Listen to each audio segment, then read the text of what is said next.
ছিলাম, আমি কোথায় গিয়েছিলাম তুমি জানতে চাও? আমি জানতে চাই। তুমি জানলে কি সহ্য করতে পারবে? আপনার চোখগুলো জলে ছলছল করছে, মুখটা যে মলিন হয়ে আছে, বলুন তাহলে আমার কি হচ্ছে? লক্ষ কোটি প্রজা সাধারণ যখন আমার কাঠখোরা রাজা বলে গালি দিয়েছে, তাই তো আমি মনের দুঃখে রাজ্য ছেড়ে আমি চলে গিয়েছি আমার এই নির্জনের কারণে। সেখানে প্রাণ বিসর্জনে দিতে সেখানে গিয়ে জানো কি হয়েছে? আমি যখন জলের কারণে দিতে যাই, হঠাৎ করে একটা পরিবারের সাথে ধাক্কা খায়। সে আমাকে অভিশাপ দিয়েছে।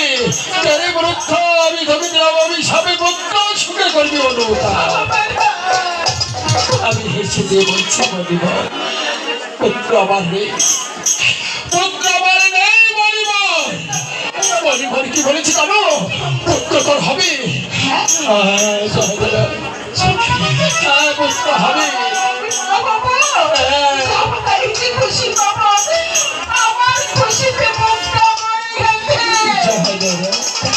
তারপর পরিবার কি বলেছে? সে কথা পারবে তুমি সহ্য করতে? আমি একটি মাথা শোনার জন্য